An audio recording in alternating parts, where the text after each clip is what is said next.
మాట్లాడాల్సిన 5 ఎందుకంటే ఆవిడ స్థానిక ఎమ్మెల్యే కూడా. శిరీష్ గారు ఇక్కడ తెలంగాణలో మొన్న ఒక ఎస్ఐ మంచిర్యాల దగ్గర ఒక ఎస్ఐ గారు మీ నోటీస్కి వచ్చే ఉంటుంది. కూతురి మీద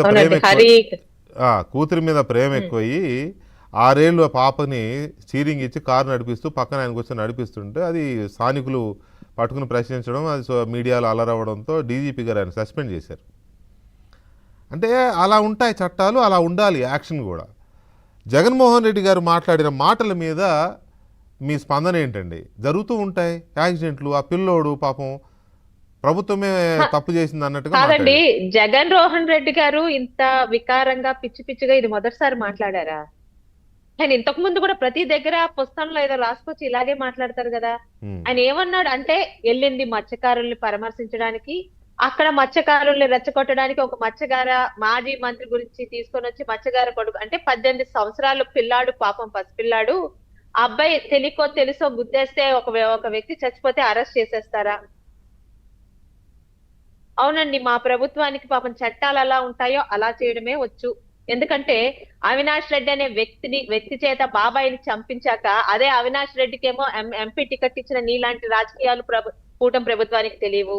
అలాగే సంజనా సుకన్య అని వెధవ వేషాలు వేసిన వాడికి మంత్రి పదం ఇవ్వడం తెలీదు, గంట అరగంట అన్నవాడికి మంత్రి పదం ఇవ్వడం తెలీదు, 70mm సినిమా ఏంటి పార్లమెంట్ సాక్షిగా పార్లమెంట్ పరువు తీసి ఆంధ్ర పరువు తీసిన ఇంకొకటికి ఎంపీ టికెట్ ఇవ్వడం తెలియదు.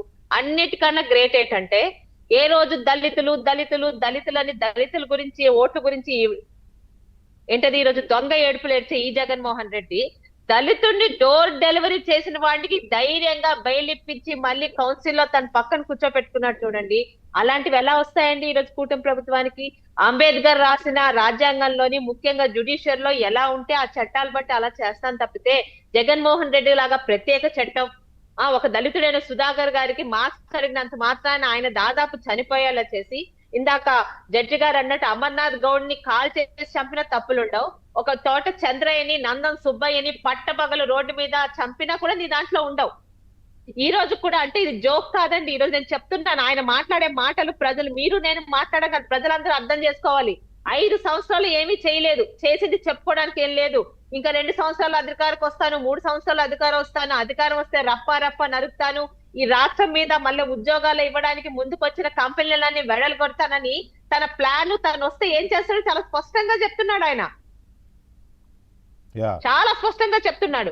ఈ రోజు అంటే ఒక వ్యక్తిని అంటే ఎంత అక్కడ మీరు అర్థం చేసుకోవాల్సింది, అప్పలరాజు గారు ఒక మత్స్యకారుడు కాబట్టి అక్కడ మత్స్యకారుల గురించి మాట్లాడి మత్స్యకారుల తాలూకా సానుభూతి పొందుదామని.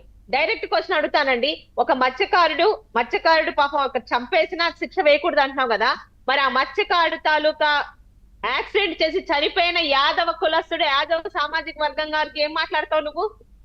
ఇదే అప్పలరాజు గారి కొడుకు నీ కూతుర్ని గుద్దేస్తే కూడా ఇదే మాట మాట్లాడతాడా జగన్మోహన్ రెడ్డి? ప్రజలు ఇవన్నీ ఆలోచించాలి, జోక్ కాదు. ఈ రోజు అంటే నిజంగా అంటే గొడ్డల పార్టీ అంటే నిజంగా నిరూపించుకున్నారండి. గోటితో పోయేదాన్ని గొడ్డల దాకా తీసుకొచ్చారన్న సామెత ఈరోజు నిరూపణ అవుతుంది. ఏ సిద్ధార్థ త్యాడినైతే బలిపశం చేసి మీరు అప్పచెప్తే వెంటనే అతనికి స్టేషన్ బెయిల్ ఇచ్చి పోలీసులు పంపించేశారో, నీ కొడుకుని కూడా అప్పచెప్పుంటే ఈ పార్టీకి నీ కొడుకు హ్యాపీగా ఇంట్లో ఉండేవాడు కదా. కానీ అహంకారం, నా కొడుకు మీద చెడ్డ పేరు రాకూడదన్న అహంకారం తప్పించడానికి చూసి ఈ రోజు అప్పలరాజు కొడుకు జైల్లో ఉన్నాడో ఎక్కడున్నాడో దానికి కర్త కర్మ క్రియ అప్పలరాజే.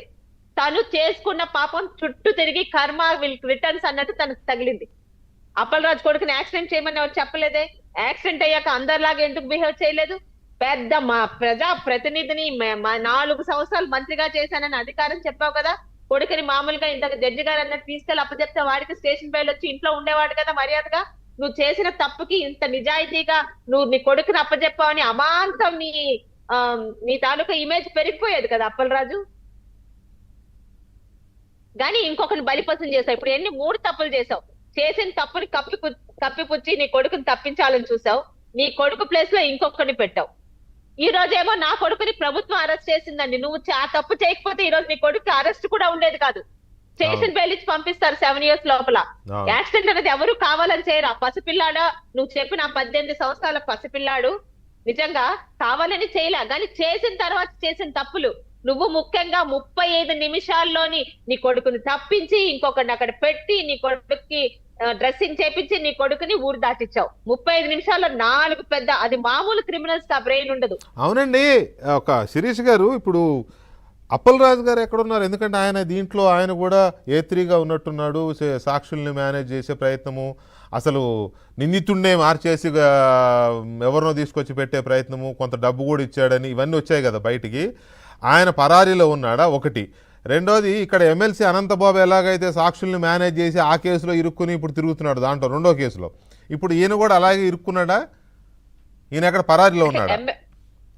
తెలీదండి. ఎందుకంటే చాలా మంది నిన్నటి నుంచి కాదు, నిన్న మధ్యాహ్నం నుంచి ఈ అబ్బాయి దొరికిపోయినప్పటి నుంచి అప్పలరాజు ప్రతి అవకాశాన్ని రాజకీయంగానే ఉపయోగించుకుంటాడు. గౌతు శిరీష నా కుటుంబం జోలికి వచ్చి నా కొడుకుని అరెస్ట్ చేపించింది, నా కొడుకుని లోపలికి వెళ్ళేలా చేసిందని మళ్ళీ సోషల్ మీడియాలో పెట్టిస్తున్నాడు.